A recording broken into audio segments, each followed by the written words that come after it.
बिस्मिल्लाहिर्रहमानिर्रहीम। अल्लाह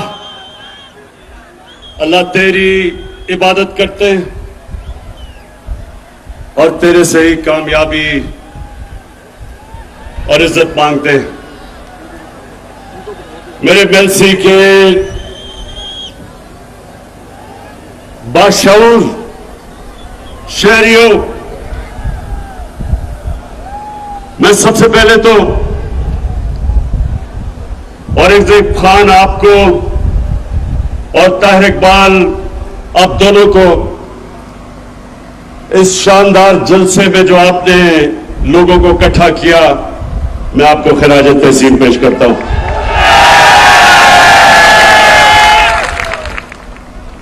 अब औरंगजेब इतनी ज्यादा चीजें आपने मेरे से मांग ली,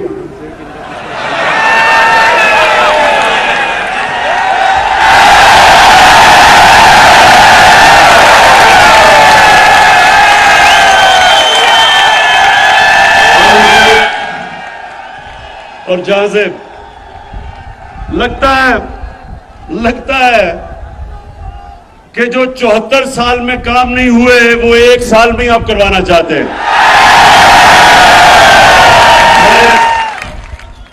मैं आपको खुशखबरी सुनाता हूं। सबसे पहले तो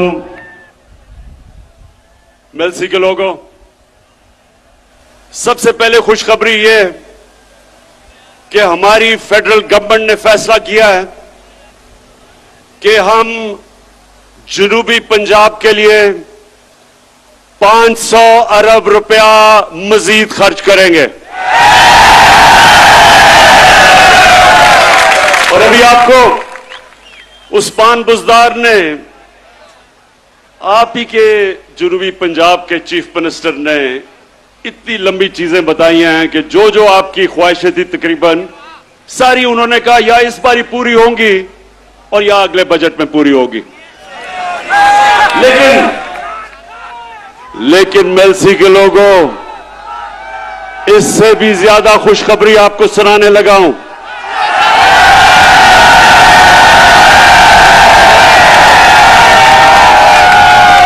हमने फैसला किया है कि हम नेशनल असेंबली में साउथ पंजाब की कॉन्स्टिट्यूशनल अमेंडमेंट रख देंगे कि साउथ पंजाब का सूबा बनना चाहिए।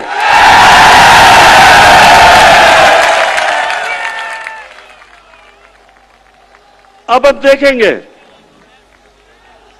कि क्या ये पीपल्स पार्टी और नून लीग, आप तो बड़ी देर से लोगों को वादा कर रहे हैं जनूबी पंजाब का, क्या आप हमारी हिमायत करेंगे या नहीं, अब आपके सामने आ जाएगा। लेकिन इंशाअल्लाह हमने ये बिल रख देना असेंबली में। अच्छा, मेलसी के लोगों, ज्यादातर यहां गुजारा काश्तकारी के ऊपर होता है, तो सबसे पहले तो मैं बड़े फख्र से कहना चाहता हूं कि जितना किसानों ने हमारे दौर में, जितना किसानों के पास पैसा आया कभी पाकिस्तान की तारीख में नहीं आया। और मैं आपको अब जरा ये मेरे पास अदाद और शुमार है। मकई में हर एकड़ के ऊपर महंगाई के बावजूद जो मकई की फसल की कीमत बढ़ी है, 40,000 से 50,000 तक मजीद फायदा हुआ है किसान को।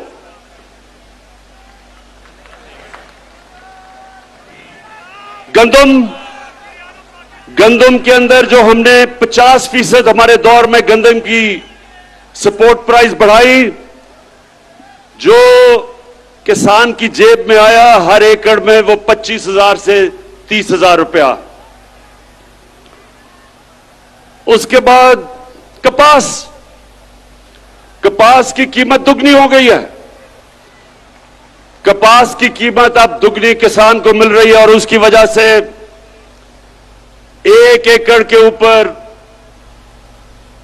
कपास में 70,000 से 80,000 रुपए तक मेरे किसान को फायदा हुआ है। और अब एक और चीज कि यूरिया खाद मुझे पता है कम हुई थी बीच में, दुनिया में कम हो चुकी है, लेकिन अभी आपको मिलेगी। हमने बड़ी मुश्किलों से हमने खाद भी ज्यादा इस बार प्रोड्यूस की, ज्यादा गैस दिया, खाद की फैक्ट्रियों को बंद नहीं होने दिया, लेकिन उसके बावजूद हमने चाइना से 1 लाख टन खाद मंगवाई है, जो कि इंशाल्लाह 1 हफ्ते तक पहुंच रही है।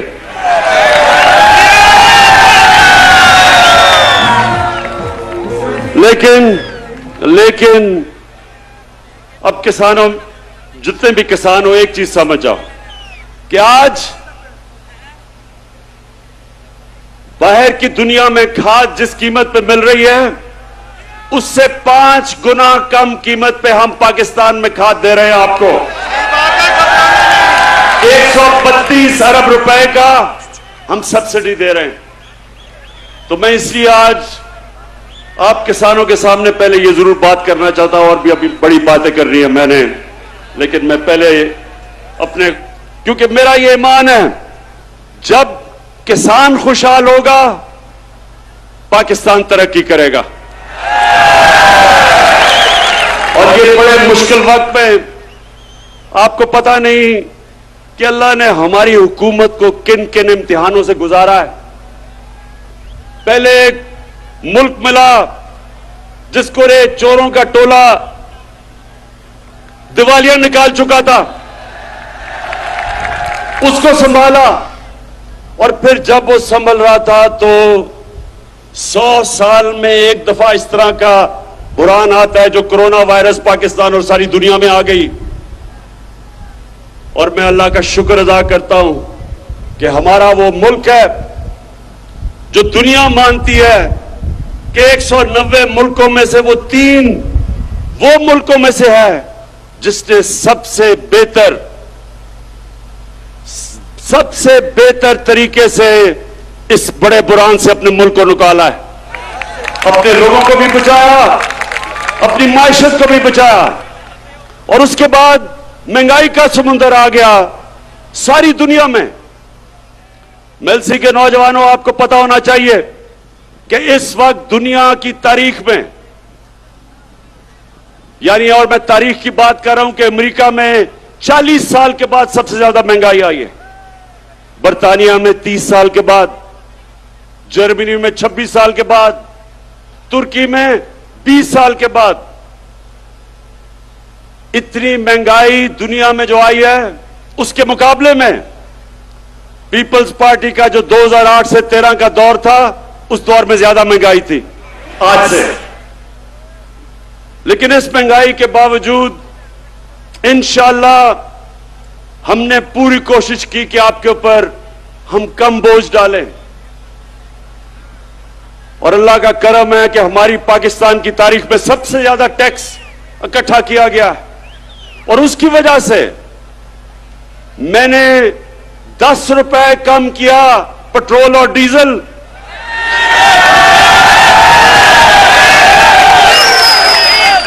और 5 रुपए यूनिट बिजली कम की। ये सिर्फ इस तरह हम कर सके कि हमारी एफबीआर ने रिकॉर्ड टैक्स इकट्ठा किया, हमारी कौम ने टैक्स दिया, और मेरा अपनी कौम से वादा है, जितना जितना आप हमारे टैक्स देते रहेंगे, वो सारा टैक्स मैं अवाम के ऊपर बोझ कम करने पे लगाऊंगा। और अगर ये जो भगौड़ा बैठा हुआ है लंदन में,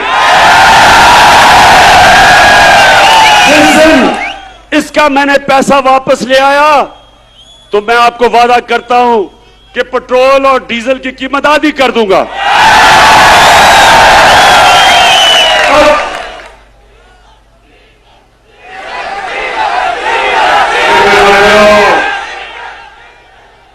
अभी फजलू डीजल पे भी मैं आ रहा हूं।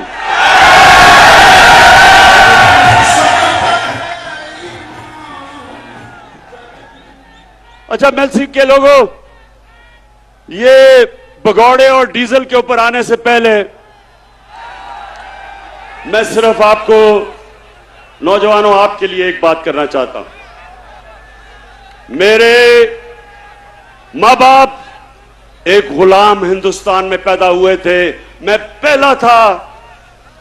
हम वो बच्चे थे जो आजाद पाकिस्तान में पैदा हुए थे। और मेरी हमेशा मां बाप ने भी मुझे याद दिलाया और हमेशा मेरे ज़हन में था कि कभी हमने पाकिस्तान को कभी किसी की गुलामी नहीं करने देना।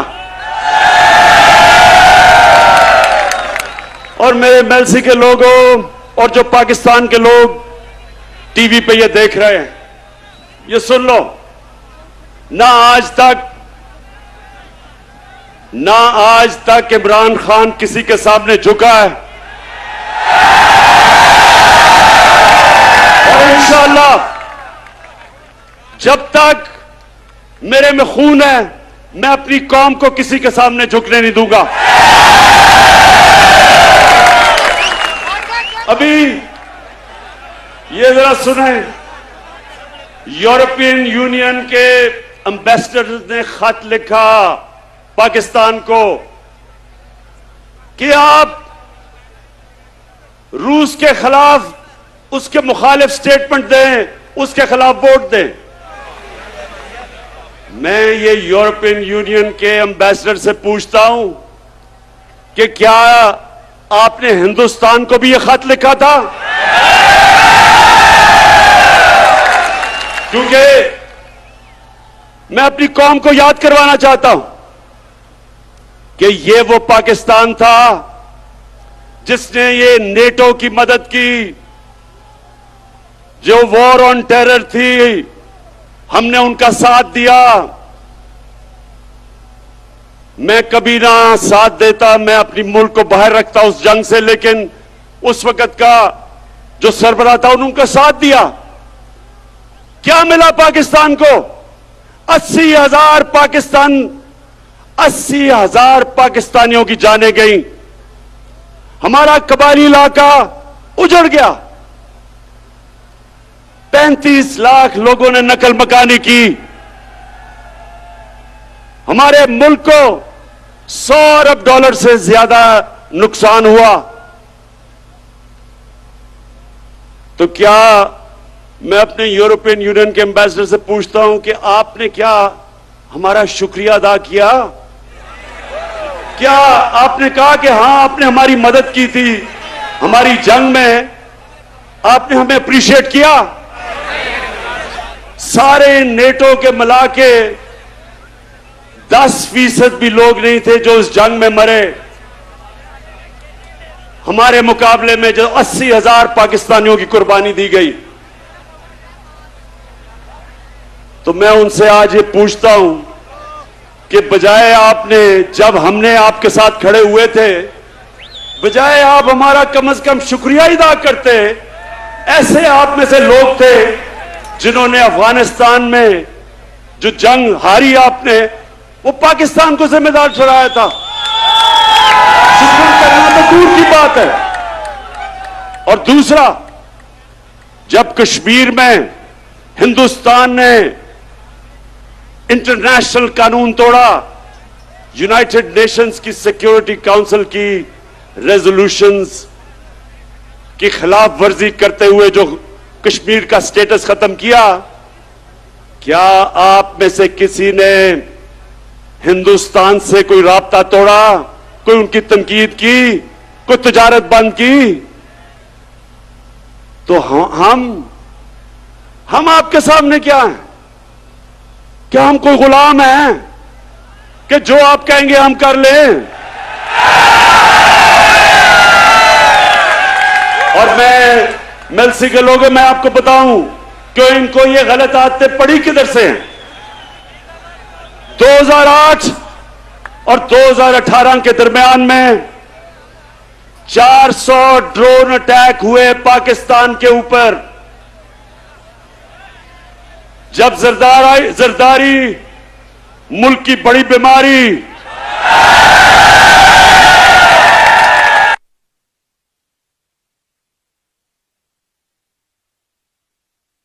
आज़म इमरान खान में हुआ जो दुनिया की तारीख में कभी नहीं हुआ। नौजवानों, आपके पास सोशल मीडिया है, अपने टेलीफोन पे आप जरा गूगल करके देखें कि कभी ऐसा हुआ है कि एक मुल्क किसी मुल्क की जंग लड़ रहा है, उसके लिए जंग लड़ रहा है, और वही मुल्क उसी के ऊपर बमबारी कर रहा है। ये कभी हुआ है? और सवाल यह है कि ये दो डाकुओं ने क्यों नहीं उनसे पूछा, क्यों नहीं उनको कहा कि जब गांव के अंदर और हमारे कबायली इलाके पे जब ड्रोन अटैक यानी बम फटता था तो आपको पता है औरतें, बच्चे, बेकसूर लोग मारे जाते थे। जब ड्रोन अटैक एक घर पे फटता है तो लोगों के गोश्त के टुकड़े दीवारों पे होते हैं। इनको कोई शर्म नहीं आई कि हमारे पाकिस्तानी मर रहे थे। बाहर से हमारा ही दोस्त जिसके लिए हम जंग लड़ रहे हैं वही आके यहां ड्रोन अटैक कर रहा था। क्यों ये दोनों बोल नहीं रहे थे? क्यों नहीं बोल रहे थे?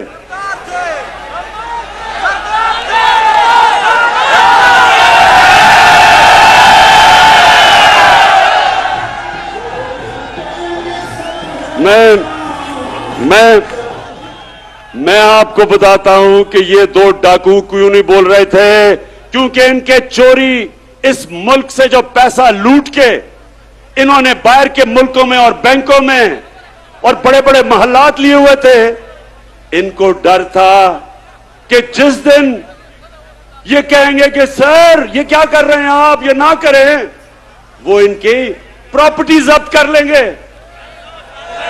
आज रूसियों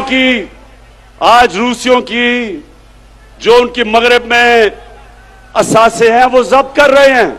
इनको भी वही डर लगा हुआ था।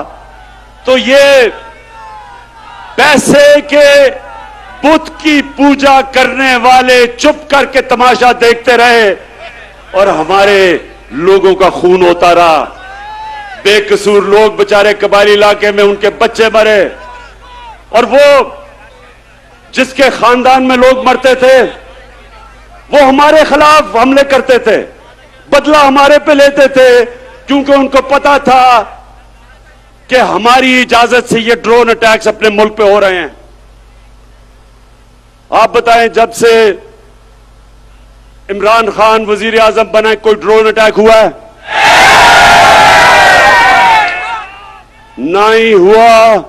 और मैं आज अब सबके सामने कहता हूं कि कभी किसी ने कोशिश की ड्रोन अटैक करने की, मैं पाकिस्तान की एयरफोर्स को कहूंगा कि वो ड्रोन को नीचे गिरा दे। इसलिए कि ये कानून की खिलाफ वर्जी है। कोई दुनिया में कानून इजाजत नहीं देता कि आप किसी के मुल्क में आके अटैक करके और लोग मार दें। अंग्रेजी में कहते हैं जज, ज्यूरी, एक्सिक्यूशनर। ये किसी कानून के अंदर नहीं है, ये जंगल के कानून के अंदर है।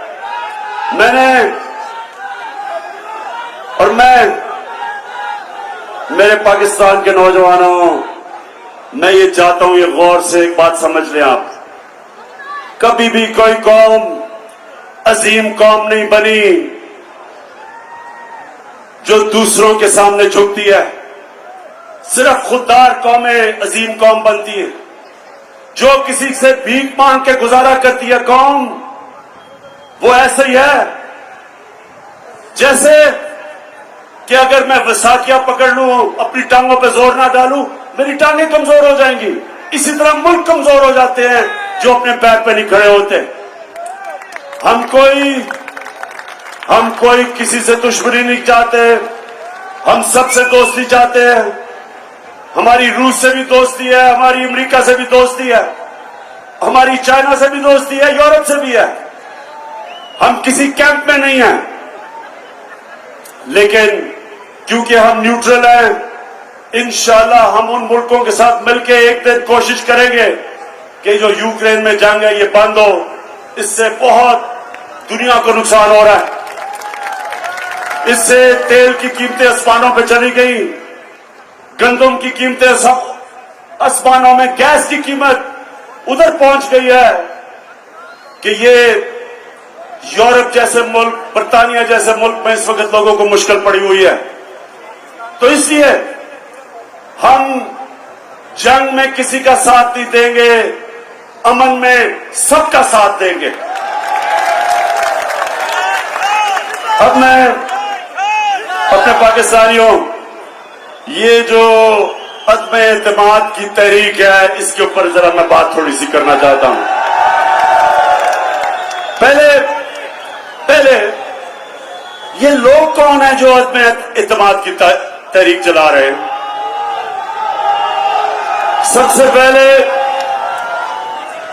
सबसे पहले मुजरिम नंबर 1 नवाज शरीफ झूठ बोल के सुप्रीम कोर्ट ने उसको सजा दी, बॉलीवुड की एक्टिंग की, रो धो के कि जी मैं तबाह हो गया, मरने वाला हूं, मिन्नतें करके बाहर चला गया। मैं ये सोचता हूं नून लीग वालों अगर सुन रहे हो तो मेरी बात जरा, मैं चाहता हूं इस बात पे थोड़ा सा गौर करो कि कभी गीदड़ भी लीडर बन सकता है। कभी दुनिया में सुना है कि वो लीडर हो जो खुद धुमधुमा के भाग जाए और दूसरी दफा भागा है। पहली दफा जनरल मुशर्रफ के दौर में तो आसिफ जरदारी ने तब कहा था, आसिफ जरदारी जब आप इकट्ठे होंगे तो जरा याद कराना शरीफों को और नून लीग को कि क्या आपने ये नहीं कहा था कि अटक जेल में टिश्यू के डब्बे खत्म हो गए नवाज शरीफ के आंसू पहुंचते पहुंचते। तो वहां रोना धो के वहां से भागा, झूठ बोल के गया कि मैंने कोई मुआहिदा नहीं किया। फिर वो सऊदी शहजादा आया और उसने मुआहिदा दिखा दिया। फिर कहता नहीं जी वो असल में 5 साल का था, 10 साल का नहीं। अब फिर बाहर चला गया है।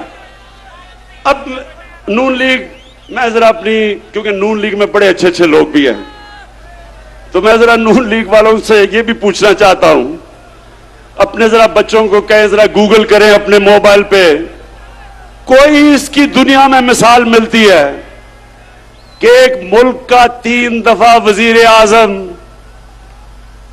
उसके 2 बच्चे बाहर गए, अरबों रुपए के महलों में रह रहे हैं, वो खुद अरबों रुपए के महल में रहता है, और जब बच्चों से पूछते हैं कि जी ये पैसा किधर से आया, कहते जी हम तो पाकिस्तानी शहरी नहीं हैं, हम जवाबदेही नहीं हैं।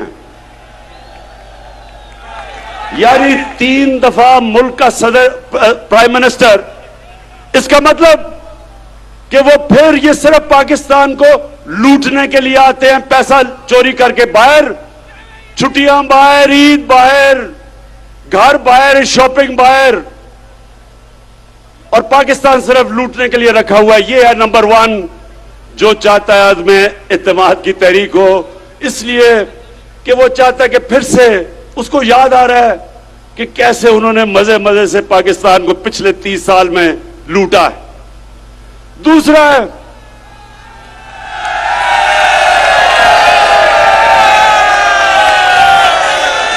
है शहबाज शरीफ। अब ये शहबाज शरीफ कौन है? अगर आपने शहबाज शरीफ का पता चलवाना है तो कहीं से मकसूद चपरासी को पकड़ के ले आए।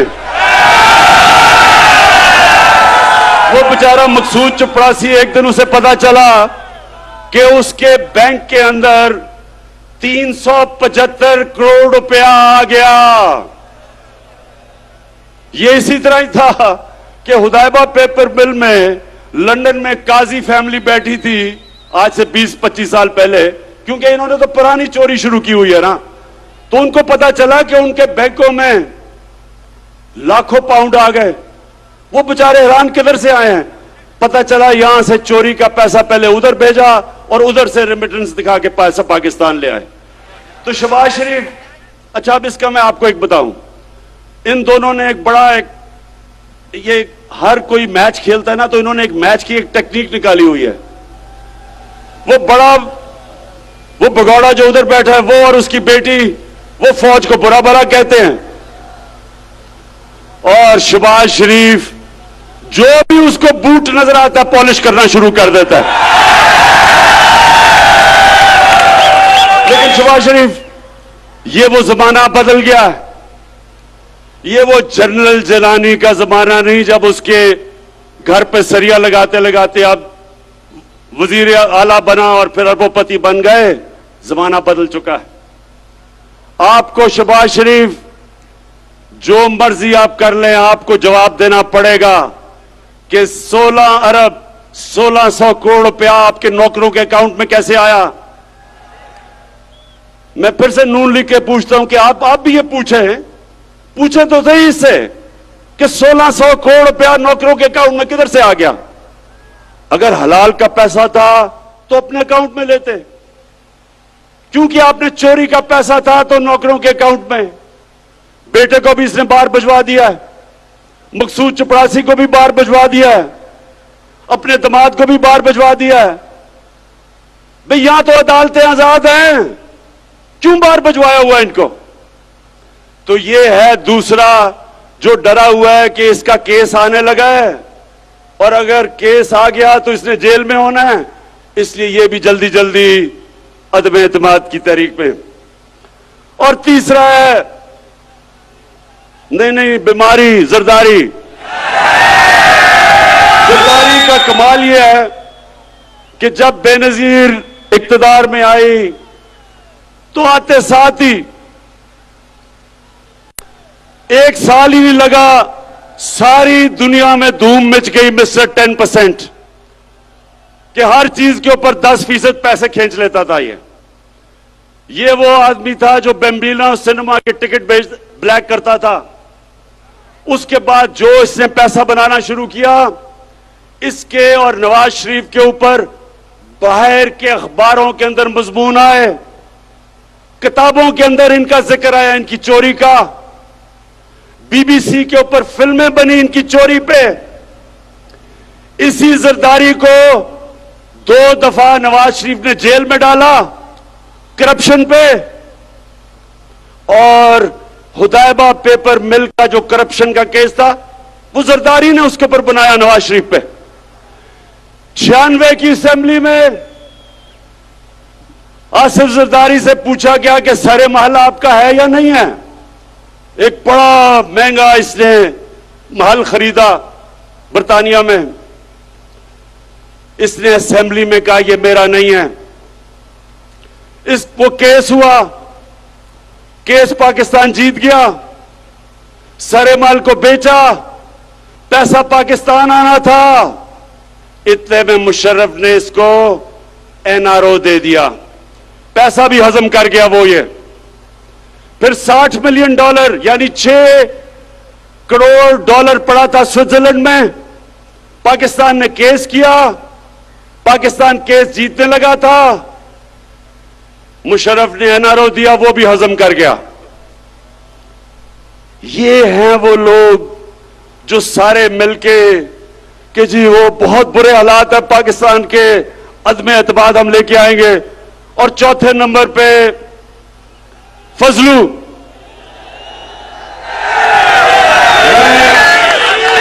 मैं इसको कभी मौलाना नहीं कहूंगा, क्योंकि मौलाना, हम अदब से मौलाना को कहते हैं। मौलाना पढ़े लिखे दीनी लोग होते हैं, हम उनकी इज्जत करते हैं। लेकिन जो डीजल के परमिट को बेच के पैसे बनाता है, और ये सिर्फ पैसे नहीं बनाता, ये ब्लैकमेल करता है। मदरसे के बच्चों को ले आया, इस्लामाबाद में धरना दिया। वो मीडिया ने जाके मदरसों के बच्चों से पूछा कि ये क्यों आए हो तुम धरना देने। उन्होंने कहा जी इसलिए कि इमरान खान यहूदी एजेंट है। उन्होंने कहा कि ये यहूदियों का या साजिश कर रहा है पाकिस्तान में। मौलाना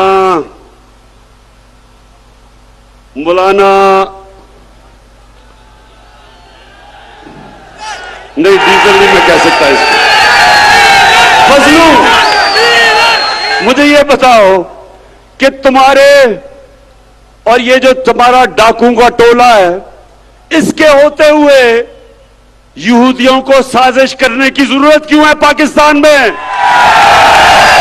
पिछले 10 सालों में 4 गुना, 2008 से 18 तक 4 गुना पाकिस्तान का कर्जा बढ़ा है।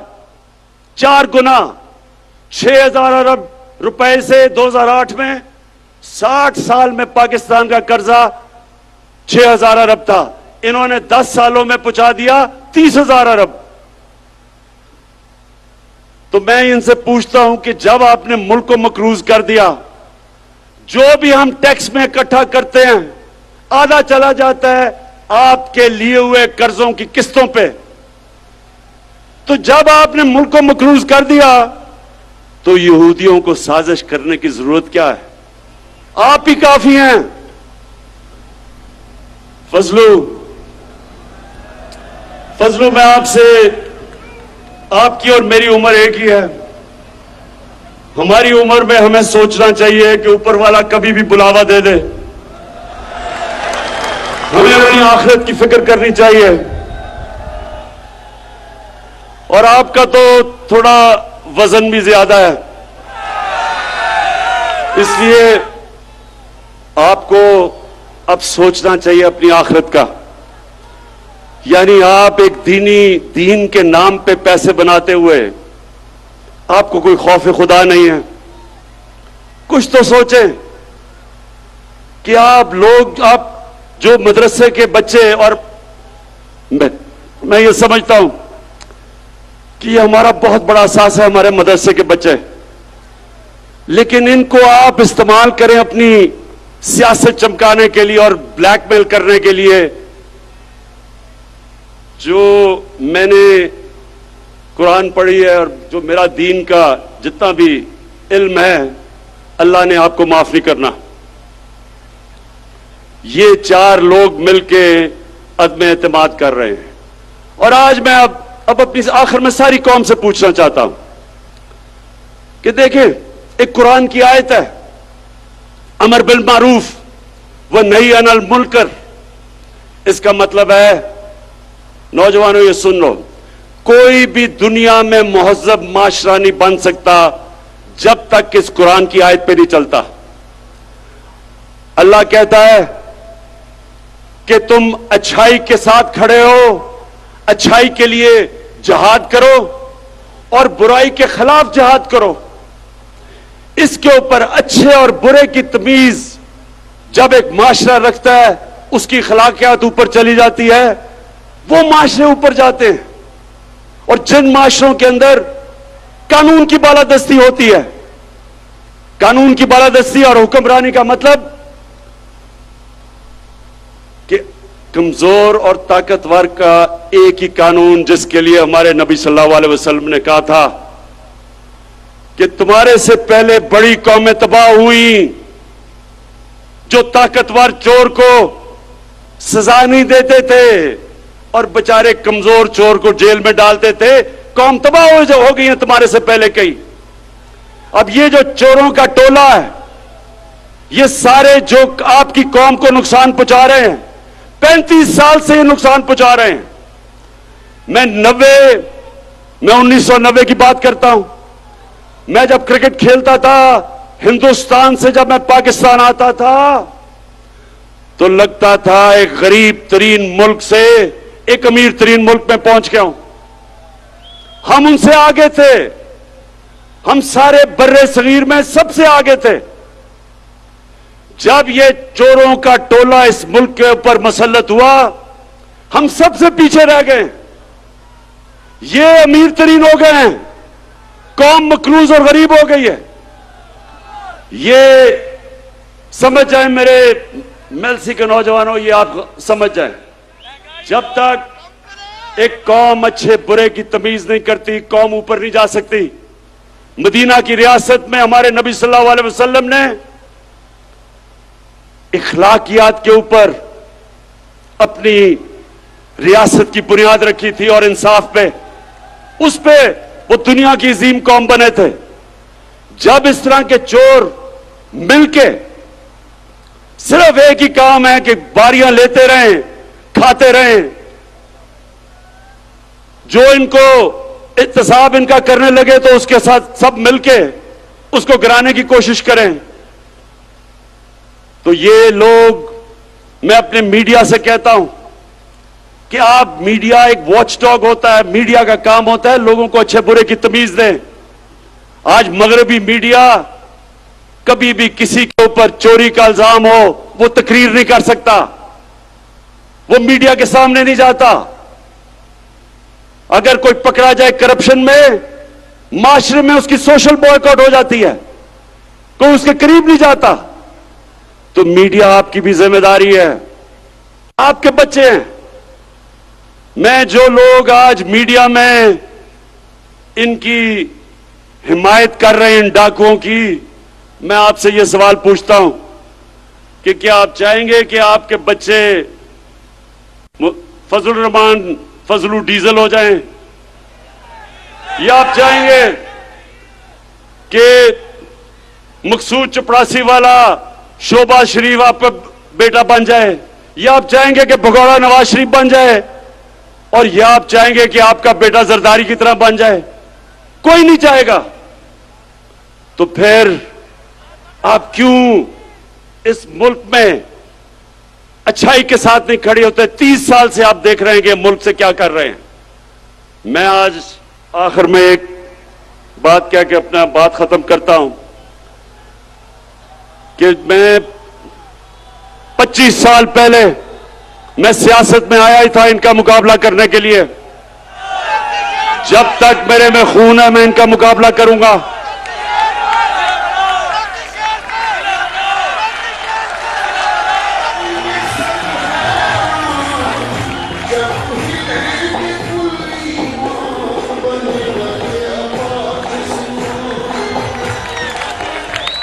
मैं इनका मुकाबला करूंगा और अभी मेरी पूरी तैयारी है कि जो भी ये करेंगे मैं उसके लिए तैयार हूं। लेकिन मैं इनसे आखिर में आखिरी बात ये कह के छोड़ता हूं कि ये जो चोरों का टोला है, ये डाकुओं का जो गुलदस्ता है, क्या आप तैयार हैं जब इंशाअल्लाह आपकी अदम इत्तेमाद की तहरीक फेल होगी तो आप तैयार हैं जो मैं आपसे करूंगा?